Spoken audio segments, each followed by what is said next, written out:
우리가 하나님의 나라에 대해서 오랜 시간 말씀을 들었는데 이제 앞으로는 부흥에 대해서 하나님 말씀을 한번 생각해 보도록 하겠습니다. 하나님의 교회의 부흥이 긴급히 필요하다라는 건 모든 그리스도인들, 모든 교회들이 느끼고 있는 일이죠. 한동안 폭발적으로 부흥이 막 일어나다가 지금은 모든 것이 침체되어 있는 상황이고 모든 방법, 모든 수단을 다 동원하고 있지만 교회의 부흥이 쉽지 않아서 요즘에 개척하면 안 된다. 이런 얘기들도 많이 있고 패배주의에 젖어 있는 사람들도 많이 있습니다.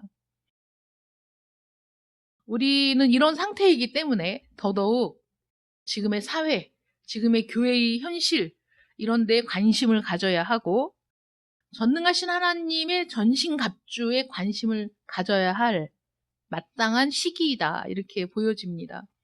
주님께서 베드로와 야고보와 요한을 데리고 따로 높은 산에 오르셨습니다. 그동안에 밑에 남아있던 제자들에게 일어난 사건이죠. 지금 사건이.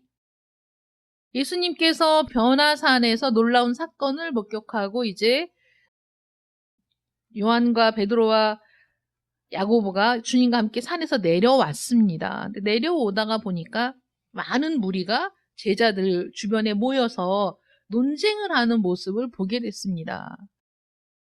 이게 무슨 일인가 했더니 어떤 사람이 이 아이가 내 아들인데 어려서부터 발작을 하고 격려를 일으켰습니다. 제자들에게 얘기했더니 제자들이 시도는 했지만 고치지 못했습니다. 실패했습니다. 이렇게 얘기하죠. 주님께서 이제 몇 가지 질문을 하시고 아주 간단하게 그 귀신을 쫓아내셨습니다. 그러니까 제자들이 그 모습을 보고 주님은 저렇게 쉽게 귀신을 쫓아냈는데 우리는 왜 못했느냐? 그 방법이 뭐냐? 이렇게 주님께 물어보는 것이죠. 우리는 어찌하여 능히 그 귀신을 쫓아내지 못하였나이까? 하니까 우리 주님께서 29절에 보면 기도 외에 다른 것으로는 이런 종류가 나갈 수 없느니라. 예전 개역 한글 성경에는 이런 유가 나갈 수 없느니라 이렇게 되어 있죠. 이 아이의 모습을 통해서는 현재 우리 사회의 모습을 볼 수가 있고 제자들의 모습은 지금 현재의 교회의 모습이 아닌가 이렇게 보여집니다. 많은 문제들이 있지만 사실 교회가 중심이 돼서 그 문제들을 해결하는 모습을 지금 거의 볼 수가 없죠. 불과 100년 전만 해도 교회를 다니지 않아도 하나님을 두려워하고 그래서 목사님들을 존중하고 교회 다니지 않아도 사람들 인식이 그랬단 말이에요. 그러니까 하나님을 부정하지 않았어요. 그런데 지금은 하나님이 계신지 안 계신지는 관심이 없어요. 계신들 어떠하고 안 계신들 어떠하리 이런 거 아니겠어요? 지금 세상이 무슨 상관이 있어? 하나님이 계시면 뭐, 안 계시면 뭐, 나와는 상관이 없다. 이런 사람들이 굉장히 많죠. 그래서 하나님에 대한 두려움과 존중도 없고 또 교회에 대한 그런 존중도 사라진 지가 오래 아닙니까? 그래서 지금은 오히려 기독교인이라는 사실 때문에 욕을 먹는 이런 세상이 되었는데 우리가 이런 세상을 바라보면서 통탄하고 가슴 아파하고 어찌하다가 이런 상황이 되었는가? 어떻게 이런 상황을 벗어날 수 있겠는가? 그런 질문을 해야 되지 않습니까? 주님 앞에. 왜 우리는 귀신을 쫓아내지 못했습니까? 왜 우리는 주님의 제자인데 왜 이런 능력을 발휘하지 못했습니까? 라는 질문조차 없는 게 이 세상이 아닌가. 그런 생각이 드는 거예요. 주님, 왜 우리는 주님과 같은 능력을 발휘하지 못합니까? 주님, 우리는 주님의 제자인데 왜 우리에겐 이런 능력이 없습니까? 라고 그걸 막 안타까워하면서 주님께 묻고 막 확인하려고 하고 이런 마음조차 없는 굉장히 서로 무관심하고 이런 세상인 것 같습니다. 지금 세상이. 우리는 이제 말씀을 생각해 보면서 제자들이 왜 귀신을 쫓아내지 못했을까를 생각해 보자면 이런 종류라고 말씀하실 때 종류라는 건 한 가지가 아니고 여러 개가 있다는 얘기잖아요. 형사들이 수사를 할 때에도 여러 케이스가 있죠. 사건에 따라서 범죄의 종류가 다르고 강도가 다르고 뭐 이런 여러 가지가 있지 않습니까? 의사들이 수술을 하거나 이럴 때에도 여러 케이스가 있죠. 동일한 케이스가 아니고 특별한 케이스도 있고 뭐 손쉬운 일도 있지만 정말 많은 의사들이 머리를 싸매고 막 고민을 해도 해결점을 찾을 수 없는 그런 난이도가 높은 문제들도 있지 않습니까? 그러니까 이 제자들이 어떤 상황인지를 정확하게 파악을 못했기 때문에 지금 우리가 다루어야 할 이 문제가 어떤 문제인지를 정확하게 모르기 때문에 이들이 귀신을 쫓아내지 못했다라는 거예요. 사례별로 차이가 있는 거죠. 그래서 우리가 사례를 모집하는 거 아니겠어요? 상담도 사례를 수집하고 의사들도 여러 가지 사례를 수집하죠. 그래서 그것들이 모여서 데이터가 되고 그것들이 모여서 자료가 되고 그래서 그걸 통해서 또 새로운 방법들을 만들어내고 이런 거 아니겠습니까? 근데 제자들은 그런 걸 전혀 생각을 못했어요. 과거의 경험에 사로잡혀 있었어요. 과거에 어떤 경험을 했습니까? 주님께서 그들을 파송을 했습니다. 그래서 복음을 전하고 귀신들을 쫓아내게 하셨어요.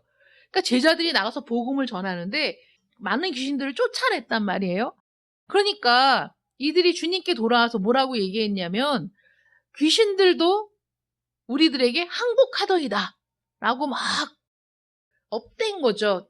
기분이. 야, 우리가 나가서 복음을 전하고 얘기하니까 귀신들도 막 쫓겨나가더라. 그래서 굉장히 흥분했단 말이에요. 그러니까 주님께서 그들에게 뭐라고 얘기하냐면 귀신들이 너희에게 항복하는 것으로 기뻐하지 말고 너희 이름이 하늘에 기록된 것으로 기뻐하라. 정말 우리의 기쁨은 그거인 거예요. 내 이름이 하나님의 나라에 기록된 것, 그 이상의 기쁨이 없어요. 나머지는 다 내가 하나님의 나라의 이름이 기록된 이후에 일어나는 모든 일일 뿐이에요. 그러니까 귀신들이 쫓겨나갔어? 그런 걸로 기뻐하지 말고 흥분하지 마라. 얘기했어요. 제자들이 그때 나가서 부딪힌 귀신들은 말하자면 약한 귀신들인 거죠. 이게 귀신도 다 똑같은 귀신이 아니라니까. 영적인 세계도 이 악한 영들도 등급이 있어요. 위계 질서가 있어요. 그래서 우리의 씨름은 혈과 육에 대한 것이 아니요. 그러면 무엇에 대한 것입니까? 정사와 권세와 이 어두움의 세상 주관자들과 하늘에 있는 악의 영들에게 대함이라. 그러니까 이 악한 영들도 많다니까요. 그런데 이 어두운 세상의 주관자, 그러니까 그 위계 질서상 위에 있는 막강한 힘을 갖고 있는 악한 영이 있어요. 불순종의 아들들 가운데서 역사하는 영, 공중 권세 잡은 자가 있어요. 그가 부리는 악한 영들이 또 있습니다. 그래서 제자들이 나가서 그렇게 그 밑에 부려지는 약한 악한 영들을 다 쫓아냈다고 하지만 그것은 그 사례일 뿐이고 지금 이 아들의 문제는 그들의 사례와 다르다는 거죠. 다르게 접근을 했어야 되는데 자신들의 경험을 가지고 그냥 하면 되는 줄 알고 막 귀신을 쫓아내려고 애를 썼는데 실패했다는 거죠. 실패했어요. 사도행전에 보면 그런 얘기가 나오잖아요. 내가 바울도 알고 예수도 알아. 내가 근데 너는 모르겠다. 그러고 귀신 들린 사람이 덤벼들잖아요. 그러니까 귀신들도 안다니까. 귀신같이 안다. 이렇게 얘기하는 게 우리가 어떤 상태인지를 왜 모르겠어요. 어떤 분들이 간증할 때 그러잖아요. 고향에 갔는데 뭐 구슬을 하고 있는데 뭐 어떻게 하나 그러고 들어가서 이렇게 앉아 있었더니 무당이 방방 뛰고 구슬하다가 갑자기 그분을 보면서 저 사람 때문에 신이 안 내려온다.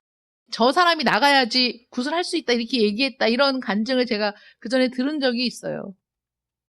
그러니까 이 제자들이 영적으로 깨어있고 이 상황이 어떤 상황인지를 분명히 파악을 했어야 되는데 그런 것을 미처 하기도 전에 무조건 이 문제를 해결하려고 하다 보니까 해결이 안 됐다라고 말씀을 하시는 겁니다. 제가 아는 우리 동기 목사님 딸이 갑자기 아파서 병원에 입원을 했다는 소식을 이제 들었는데, 엊그제 금요일 날이 저희 동기 모임이었거든요.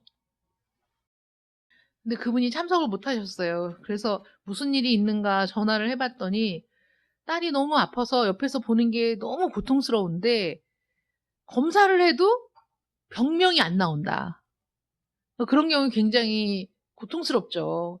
그러니까 이 검사했는데 안 나와, 저 검사했는데 안 나와. 그러면 이런저런 검사를 막 며칠 동안을 계속 하는 거예요. 열이 나고 환자는 고통스러워 하는데 원인을 알아야 치료를 하죠. 그냥 치료할 순 없잖아요. 원인을 모르고 치료하면 그러면 치료가 안 되는 거 아니겠어요?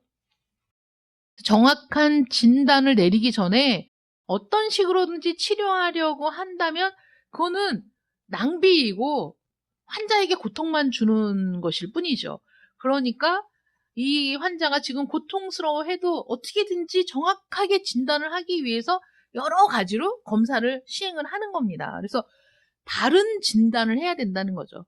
올바른 진단을 해야 되는데 바른 진단과 바른 판단을 통해서 치료하려고 해야지 되는데 이 제자들의 문제의 본질을 깨닫기도 전에 무조건 쫓아내기만 하려고 하다 보니까 그것이 실패할 수밖에 없었다. 요즘에도 보면 교회는 기업이 아니에요. 여러분. 교회는 사업장이 아닙니다. 그래서 이 세상이 말하는 성공하는 사례를 벤치마킹해서 성공할 수 있는 게 아니에요. 여러분 어떻게 생각하세요? 많은 교회들이 벤치마킹이라는 걸 해요. 어느 교회가 이렇게 했더니 부흥이 됐더라. 어느 교회가 이 방법을 썼더니 막 성도들이 몰려오더라. 뭐 이렇게 했더니 막 젊은이들이 몰려오더라. 그럼 막 가서 그거를 배우는 거야.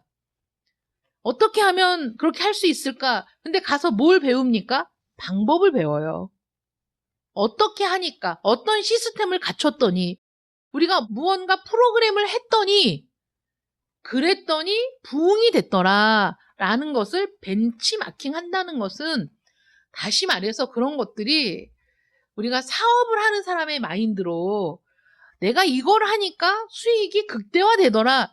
이런 것과 비슷한 맥락인 거죠.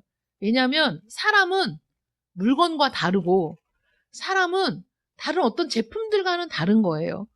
여러분들은 모두 각각 고유한 존재이시잖아요. 여러분들은 각각 고유하고 각각 특색이 있고 각각 다 다른 특별한 존재예요.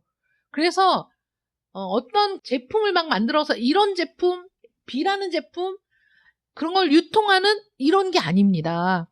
그래서 그 한 영혼이 천하보다 귀하다라고 주님 말씀하셨잖아요. 한 영혼이 천하보다 귀한 거예요. 그래서 어떤 프로그램을 벤치마킹해서 우리 교회에서 시행을 함으로써 부흥이 된다, 될 수도 있겠죠. 당분간은, 초창기에는 될 수도 있겠죠. 그러나 그것이 교회의 힘이 아닌 거예요. 버마 같은 경우에는 거기에서 20년 동안 선교사가 선교를 해서 한 명의 신자가 나왔어요. 20년 만에 한 명의 신자가. 그러면 그 사람은 실패한 겁니까? 아니에요. 아니에요. 그건 실패가 아닌 거예요. 이 세상의 사업적인 마인드, 계산적인 이런 생각으로 볼 때는 이거는 너무너무 손해도 이만저만한 손해가 아닌 거죠. 그동안에 그 20년 동안에 이 선교사를 지원했던 사람들은 얼마나 끊임없이 지원을 해줘야 했겠어요. 이분은 또 얼마나 그 힘든 시간을 보내야 했겠어요. 그런데 한 명? 그런데 그게 아니라는 거예요. 하나님 나라의 셈법은 그 한 명이 천하보다 귀한 영혼이거든요. 20년 동안 그 한 사람을 이분이 전도하는데 그동안에 버마어로 성경을 번역했어요. 그래서 그 한 명의 그리스도인을 통해서 버마에 교회가 세워지고 복음이 전파되고 성경이 발간이 되고 이런 일들이 일어났어요. 하나님의 나라의 일들은 그런 거라는 거예요. 그래서 어떤 게 잘 나간다 그래서 그걸 벤치마킹하고 그 프로그램을 도입해서 부흥하고 성장하는 것이 교회가 아닙니다. 어떤 방법을 썼더니 여러분, 교회는 전인적인 거예요. 성경의 말씀도 전인적인 거야. 어떤 한 부분, 어떤 걸 특징 삼아서, 어떤 걸 특별히 강조해서 교회가 성장하는 게 아니에요. 그리고 모든 사람이 사실 처방이 다 다른 거예요. 제자들이 전도를 내보냈더니 가서 귀신들을 쫓아냈어요. 복음을 전했어요. 그때 만난 사례와 지금 이 한 사람이 자기 아들을 데리고 왔는데 이 사례가 같지 않았어요. 다 달라요. 내가 이전에 이렇게 했기 때문에 이렇게 하면 되겠지가 안 되는 거예요. 사람은 그게 안 되는 거예요. 그러니 얼마나 이 한 영혼 한 영혼이 독특하고 특별한 존재인가, 그것을 우리가 기억한다면 그런 방법을 쓰면 안 되는 것이죠. 그래서 지금 보면 아들을 제자들에게 데려온 이 아버지에게도 분명한 필요가 있고, 제자들이 성공을 거둔 다른 경우들에도 분명히 필요가 있었습니다. 어떤 필요가 있어요. 근데 그 필요가 다 똑같으냐? 아니라는 거죠. 그 필요의 본질, 특징이 무엇인가를 파악해야 되는데 그걸 파악하지 않으면 문제의 해결을 할 수 없는 거예요. 지나가다가 어떤 사람이 쓰러져 있는 걸 발견했어요. 그럼 이 사람이 왜 쓰러졌는지를 살펴보지 않고 어떤 조치를 취할 수는 없잖아요. 이 사람이 너무 피곤해가지고 잠이 들었는지, 아니면 이 사람이 무슨 뇌경색이나 뇌출혈이 와서 지금 쓰러진 건지, 아니면 이 사람이 뭐 빈혈이 있어서 잠시 정신을 잃은 건지, 겉에 드러난 모습을 보고는 우리가 전혀 모르지 않습니까? 무조건 사람을 어딘가에 옮기는 것도, 그것도 위험한 일이거든요. 쓰러진 사람을 무조건 옮기는 것도. 그러니까 잠들어 있는 사람은 흔들어 깨우면 벌떡 일어나서 가겠죠. 의식이 없는 사람은 나름대로 조치를 취해야 되겠죠. 모든 사람이 다 동일한 필요를 갖고 있는 게 아니고 모든 사람이 다 동일한 상황이 아니다. 그것을 알아야만 제대로 된 대처를 할 수 있다라는 걸 우리가 염두에 둬야 한다는 거예요. 그러면 오늘날 모든 교회들, 이 지금 현재의 상황에서 우리가 처해 있는 상황이 어떤 상황이냐, 우리 어떤 종류에 속해 있느냐, 정말 몰라서 하나님을 안 믿는 그런 상황인가, 아니면 이 영적인 세계에 대해서 완전히 거부하고 있는 것인가, 이런 것들을 우리가 한번 살펴보자면, 지금은 영적인 것에, 한때는 영적인 것에 대한 관심이 있었던 시대도 있었고, 또 영적인 것에 대해서 완전히 무지하고 무시하던 시대도 있었습니다만은, 요즘에는 오히려 영적인 것에 대한 관심이 다른 쪽으로 많아지는 것 같아요. 다른 쪽으로. 그래서 오히려 예전에 우리가 잘할 때는 옛날 어르신들은 막 점을 치고 막 이런 일을 해도 젊은 우리 세대는 무슨 그런 거 미신인데 그런 걸 하고 그럴까라고 그걸 거부했었거든. 터부시했었거든요. 근데 요즘에는 젊은 사람들은 오히려 더 많이 그런 걸 찾더라고요. 너무 밀접해 있더라고. 지금 환경은. 뭐 타로점을 보고 이런 것을 터부시하지 않는 거죠. 그리고 그들의 문화라고 생각하고 받아들이죠. 그냥. 거부감 없이 경계하지 않고 그걸 받아들여요. 그래서 젊은 사람들이 오히려 점을 많이 보러 다니고, 또 하나는 그리스도인들도 점을 보는 사람이 많다는 거예요. 우리나라의 상황을 쭉 모니터링하고 설문조사를 하고 이래서 뽑아낸 통계를 보면 그리스도인들도 점을 많이 본다. 왜 그러느냐? 이유. 왜 그러느냐? 우리가 기도하는 건 너무 힘들어. 그런데 점은 답을 금방 알려줘.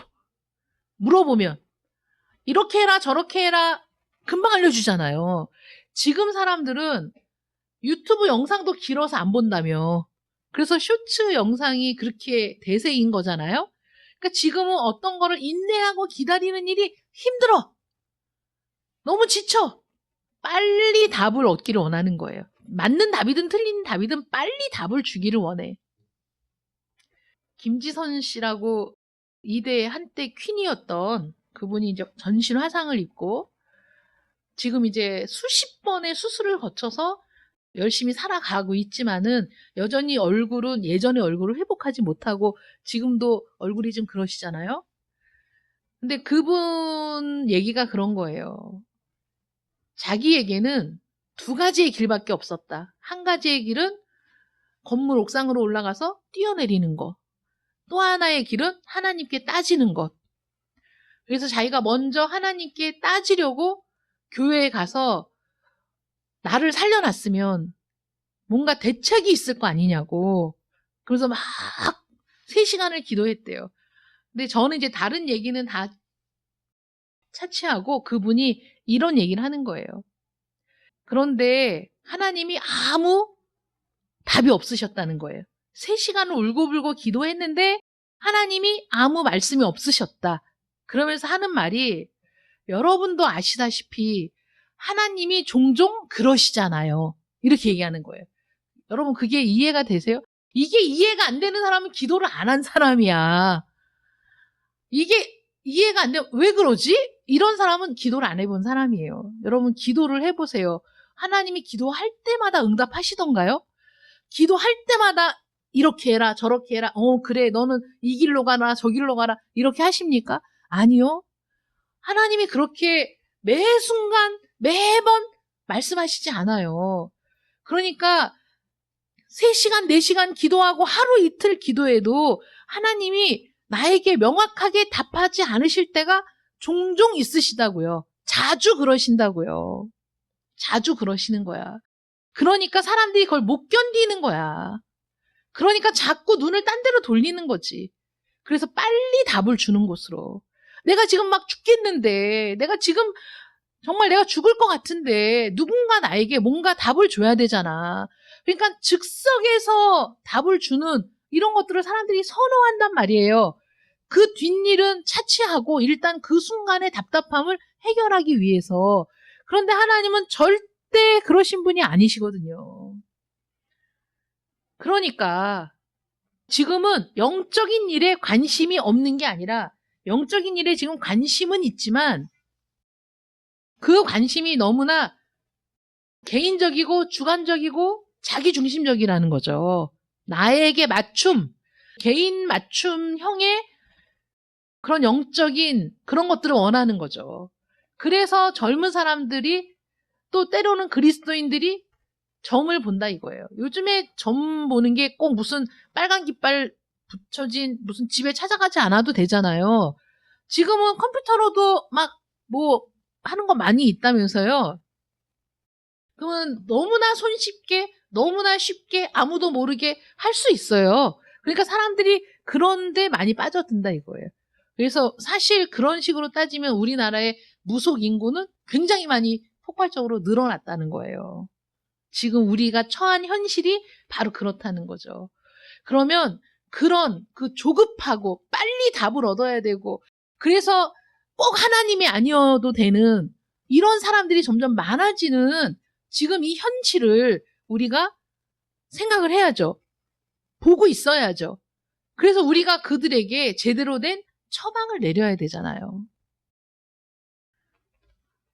그래서 사실 올바르고 적절한 간증들이 필요하기는 해요. 그러니까 우리가 거기에 동의하게 되죠. 하나님은 종종 그러시잖아요. 내가 아무리 죽겠다고 기도해도 때로는 하나님이 전혀 아무 말씀이 없으실 때가 있어요. 있는데 그런데 하나님이 나의 기도를 듣지 않으시는 것이 아니라는 것. 하나님이 나의 기도를 들으신다는 그것이 우리에게 확신으로 다가올 때가 있어요. 아, 하나님이 나와 함께 계셨구나. 하나님이 나의 기도를 들으셨구나. 정말 하나님이 살아계시는구나. 그런 확신을 얻게 되면 그러면 그 믿음이 견고해지죠. 그 다음엔 다른 거에 흔들리지 않습니다. 하나님이 때로는 오랜 시간 나에게 답을 주시지 않는 것 같아도 흔들리지 않아요. 여러분 어떤 한 사람이 단번에 훌륭한 선수가 될 수 있으며 어떤 사람이 어떻게 단번에 모든 난관을 뚫고 최고의 자리에 오를 수 있겠습니까? 여러분들이 인생을 살아보십시오. 그런 일이 가능합니까?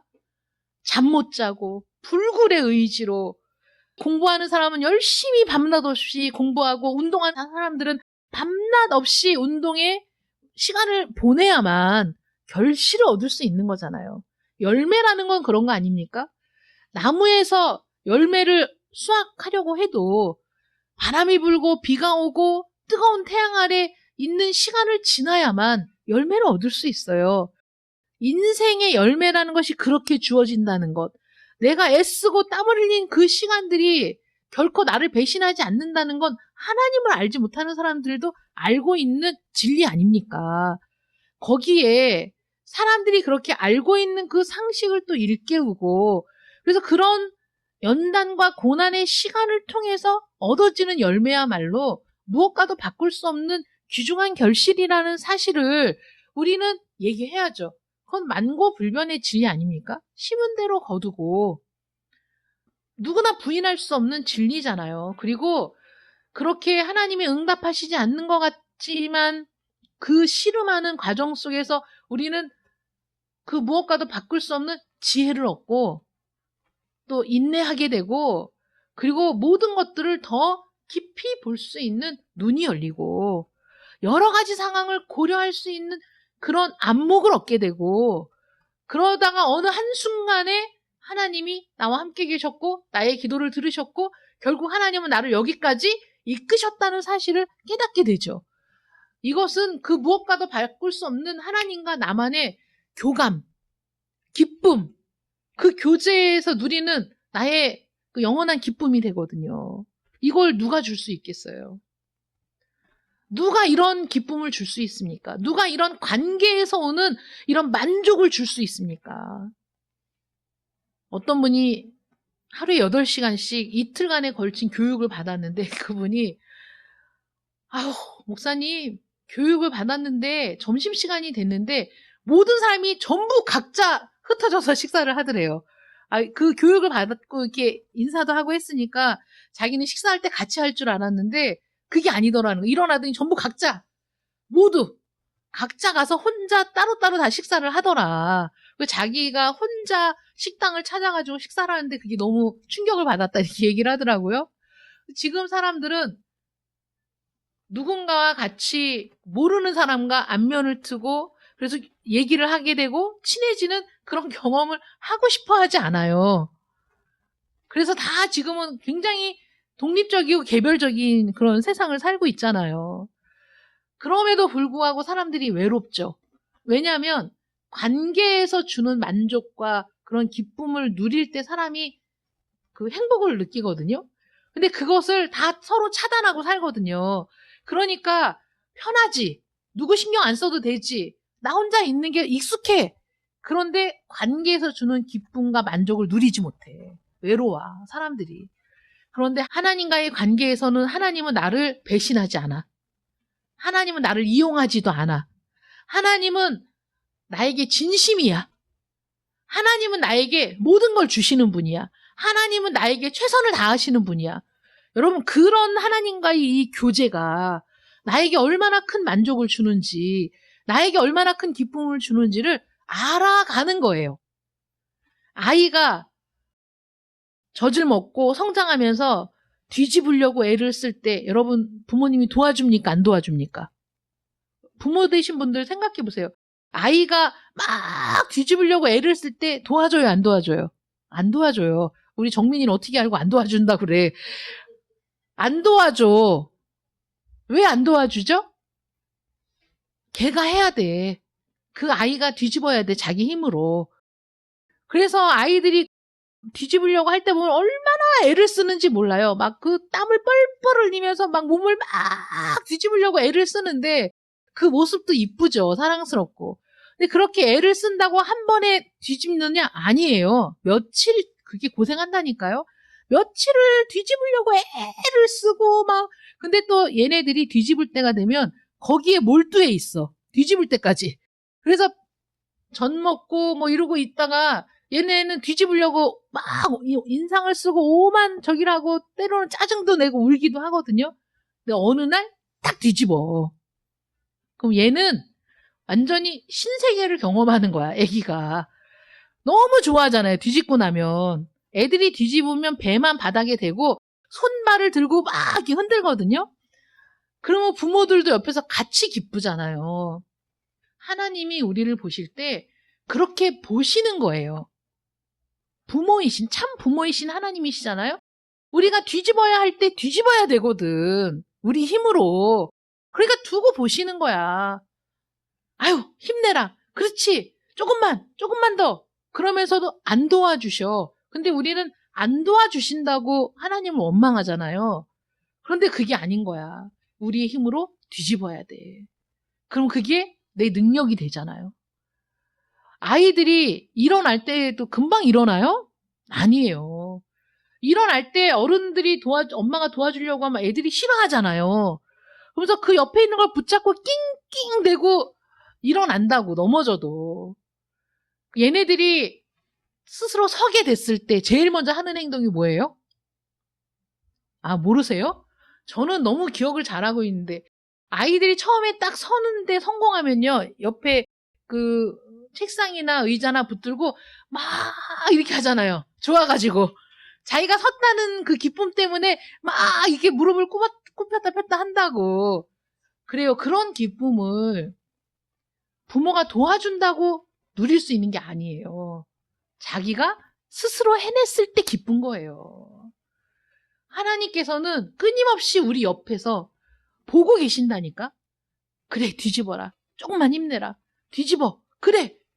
뒤집었을 때 하나님이 아낌없이 기뻐해 주시죠. 그 기쁨은 오로지 나의 것이잖아요. 내가 일어설 때 하나님이 옆에서 지켜봐 주신다고. 그럴 때 그 기쁨. 그러면서 우리가 하나님이 옆에 계시는구나. 함께 계시는구나. 나를 보고 계시는구나. 깨닫게 되는 거예요. 그 관계가 얼마나 더 친밀해지고 얼마나 더 굳건해지고 얼마나 더 그 결속력이 뜨끈뜨끈해지겠어요. 그런 관계를 맺어가는 게 하나님과 우리 사이의 일인 거예요. 그래서 하나님이 이렇게 해라 저렇게 해라 하시지 않는 거예요. 기도할 때 이렇게 해라.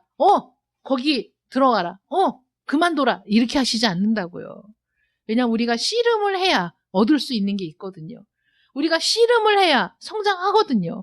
그래서 우리를 끊임없이 성장하도록 하나님이 옆에서 보고 계시는 거예요. 이런 관계를 우리가 깨닫게 될 때 우리가 하나님에 대해서 믿음이 깊어지는 거죠. 깊어지는 거야. 그런 게 하나님과 우리 사이의 일인 거예요.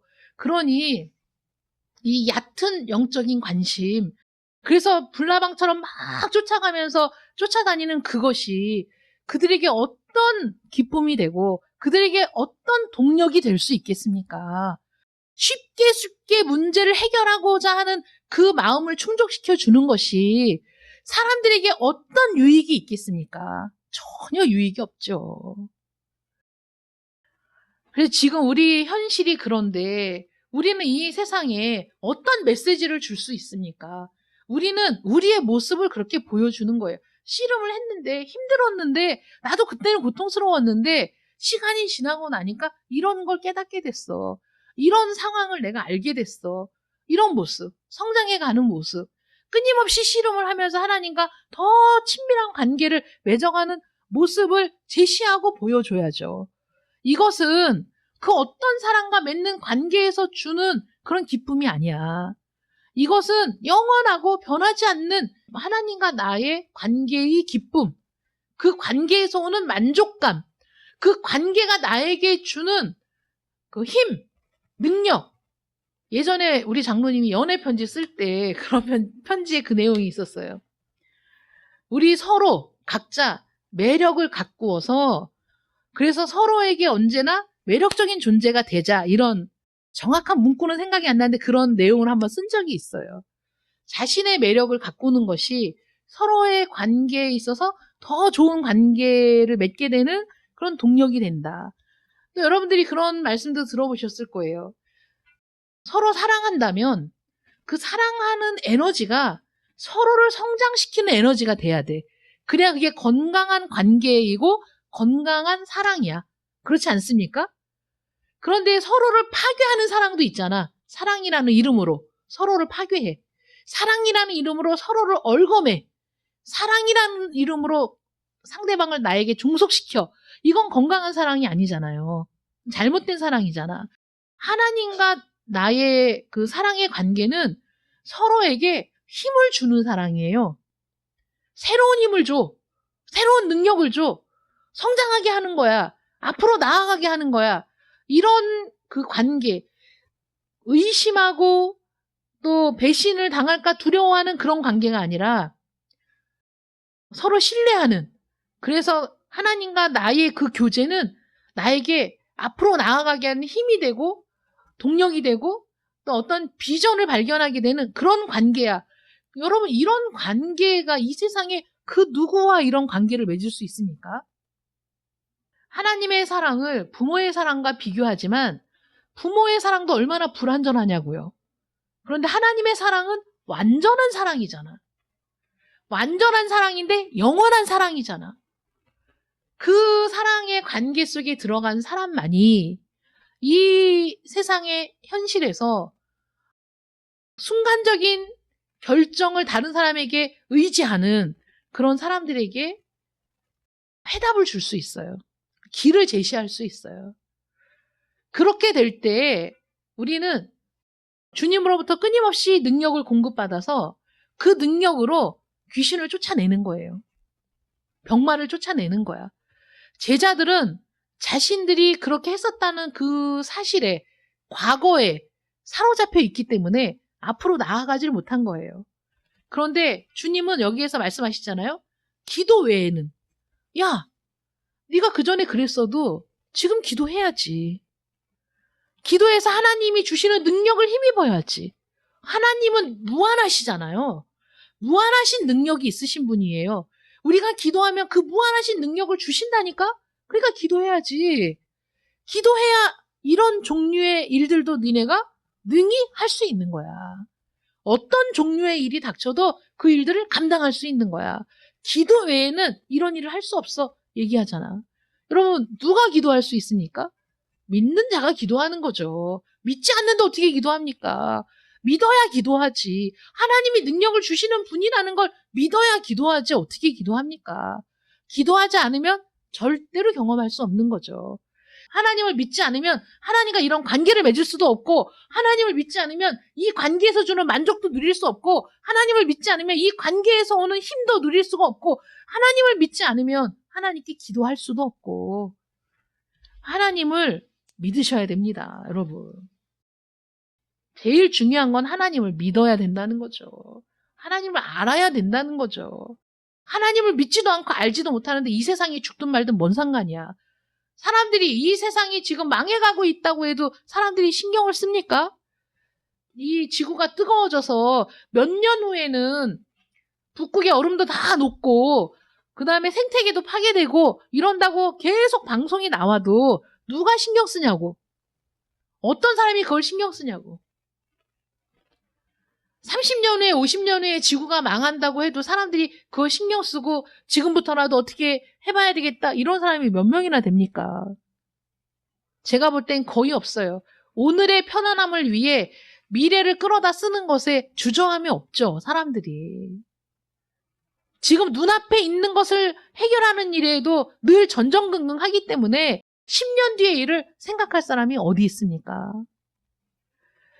하나님을 믿는 일이 쉬운 일이 아닌 거예요. 하나님 나라에 들어가는 일이 쉬운 일이 아닌 겁니다. 여러분들이 지금 여기에 앉아있다고 해서 하나님을 다 믿는 게 아니잖아요. 여러분들 마음에 정말 하나님을 믿는 믿음이 있습니까? 하나님을 믿는 믿음이 있어요? 내가 지금 나의 운명이 죽은 뒤에 심판대 앞에 선다는 사실을 믿으십니까? 나는 죽은 다음에 심판대 앞에 서 누구나 똑같아. 믿는 사람이든 믿지 않는 사람이든 다 하나님의 심판대 앞에 서게 된다고요. 하나님의 심판대 앞에서 예수 그리스도를 통해 죄사함을 받지 않은 사람은 다 영원한 멸망으로 들어간다고 얘기했어요. 저는 분명히. 믿고 안 믿고는 여러분들의 책임인 거예요. 저는 얘기해야 되기 때문에 얘기했어요. 여러분들이 안 믿고 나서 나중에 땅을 치고 후회해도 소용이 없어요. 그래서 지옥에 가면 다 껄껄껄 한다고요. 그때 그 말을 들을 걸, 그때 그때 그 말을 듣고 믿을 걸, 진작에 교회에 갈 걸, 껄껄껄껄 한다고. 다 후회해도 소용이 없어요. 우리 주님께서 여러분들의 죄를 속죄하기 위해 십자가에 달려 죽으셨습니다. 믿으십시오. 그 길이 아니면 하나님 나라에 들어갈 수 없습니다. 믿으십시오. 오직 유일한 길, 예수 그리스도를 통해 하나님께 나아가는 겁니다. 하나님을 믿으십시오. 하나님을 믿고 하나님과 관계를 맺어가세요. 절대 배신당할 일이 없는, 절대 여러분들이 해로울 일 없는, 여러분들이 손해볼 일 없는 그런 관계예요. 하나님과 관계를 맺어가십시오. 오랫동안 영원토록 그 관계 속에서 편안함을 누리고 만족을 누리고 기쁨을 누리고 그 관계 속에서 능력을 얻고 그 관계 속에서 하나님과 함께하는 것을 여러분들이 체험하시기를 축원합니다. 그래서 하나님을 믿는 여러분들이 앞으로 해야 될 일은 기도하는 거예요. 기도함으로 그 무한하신 능력을 누리는 여러분들 되시기를 축원합니다. 기도함으로 하나님의 성령의 그 충만한 역사가 여러분들 삶에 나타나기를 축원합니다. 기도하겠습니다. 사랑의 하나님 감사합니다. 하나님과 우리 사이가 어떤 사이입니까? 아들을 내어주고 맺은 관계입니다. 생명을 내어주고 맺은 관계입니다. 하나님은 언제나 우리에게 최선을 다하십니다. 하나님은 언제나 우리에게 모든 것을 내어주십니다. 하나님은 우리에게 언제나 오래 참으십니다. 하나님의 사랑은 영원합니다. 우리가 그 하나님과의 관계를 맺는데 어찌 주저합니까? 어찌 망설입니까? 세상에 이렇게 모든 걸 다 내어주고 이렇게 생명까지 내어주고 우리가 구하는 대로 주시는 그런 분이 어디 있습니까? 하나님께서 모든 것을 내어주시며 우리에게 오라 하시는데 왜 주저하고 망설입니까? 하나님께서 오라 하시니 하나님께 나아갑니다. 하나님께서 우리를 사랑하시니 우리도 하나님을 사랑합니다. 하나님께서 우리에게 능력을 주시니 하나님 우리가 승리할 수 있습니다. 기도하며 간구하여 하늘의 능력을 받고 그 은혜로 살아가는 저희들 되게 하여 주시옵소서. 예수님의 이름으로 기도드립니다. 아멘.